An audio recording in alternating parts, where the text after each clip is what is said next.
Uli dotiki na ho di joloni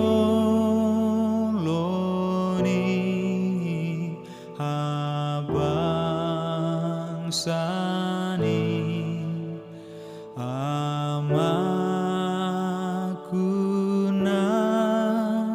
rade tok tok. Shalom, selamat pagi, selamat beraktivitas bagi saudara-saudari yang terkasih dalam Kristus Yesus. Dimanapun kita berada, kiranya Tuhan senantiasa memberkati kita. Untuk mengawali aktivitas kita pada satu hari ini, marilah kita kiranya mendengarkan firman Tuhan yang tertulis di dalam Kejadian pasal yang ke-6 ayat yang ke-8. Beginilah firman Tuhan. Tetapi Nuh mendapat kasih karunia di mata Tuhan.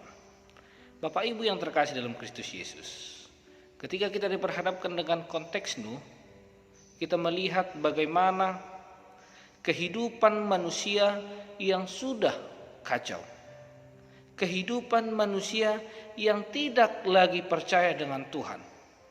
Oleh karena itu, Tuhan mau mendatangkan murkanya, tetapi ada poin yang bisa kita lihat di sini Bapak Ibu.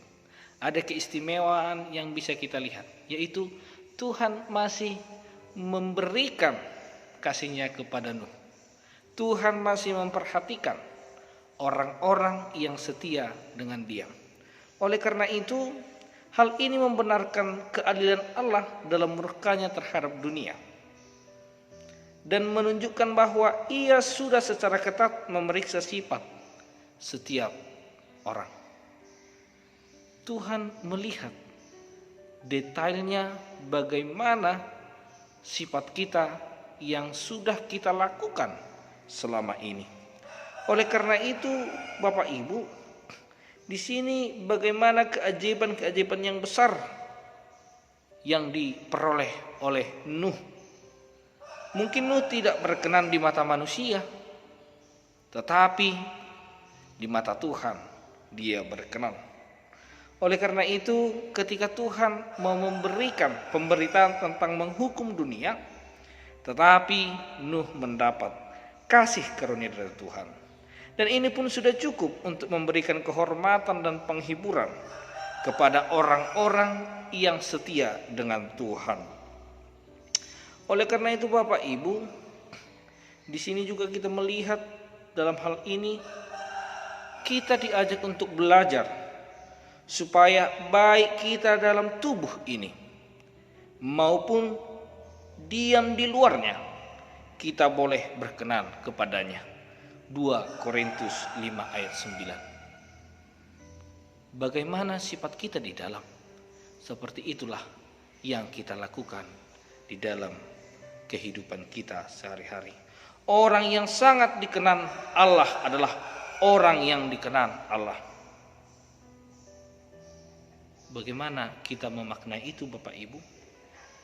Walaupun semua yang lain sudah dirusak oleh kejamnya dunia, walaupun orang-orang sudah melakukan, bahkan kita katakan sudah tidak percaya dengan kehebatan Tuhan, kuasa Tuhan, tetapi Nuh masih mempertahankan kelurusannya.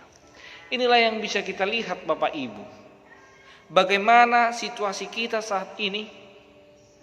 Yaitu yang kita ketahui ialah masih banyak yang terjadi tentang ragamnya musibah-musibah, terkhusus untuk saat ini yaitu COVID-19 yang bermutasi dengan Omikron.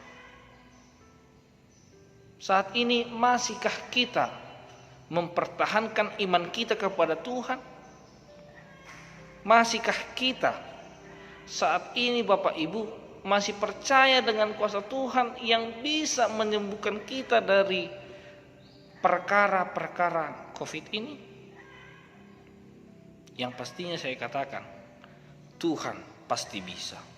Oleh karena itu, bagaimana kita berkenan dengan mempertahankan iman kita? Di sini juga kita lihat Nuh adalah seorang yang benar. Sebagai alasan dari perkenanan Allah terhadapnya adalah kesalehannya yang istimewa, sehingga dia memenuhi syarat untuk menerima satu-satunya pertanda dari kasih setia Allah. Apa yang terjadi yang kita lihat di dalam nats ini Bapak Ibu? Mungkin kita tahu bagaimana cerita Nuh, bagaimana Tuhan menyelamatkan hidupnya, bagaimana Tuhan memperdulikan kehidupannya, bagaimana Tuhan yang peduli dengan dia. Itulah yang senantiasa membuat kita bersukacita pertolongan dari Tuhan. Apakah Anda, saudara-saudariku, mau ditolong oleh Tuhan? Ketika kita mau ditolong oleh Tuhan dan diberikan kasih-Nya kepada kita, dan kita berkenan kepada Tuhan, maka tetaplah pertahankan keimananmu, keyakinanmu bahwa Tuhan sanggup untuk membantu kita di dalam perkara-perkara yang terjadi dalam kehidupan kita, maupun perkara-perkara terkecil sekalipun yang tidak bisa kita lewati. Oleh karena itu, Bapak Ibu, percayalah bahwa Tuhan senantiasa memberkati orang-orang yang setia kepadanya. Amin. masa di golumon Tuhan menjaga holong nado mangon di honho Tuhan menjaga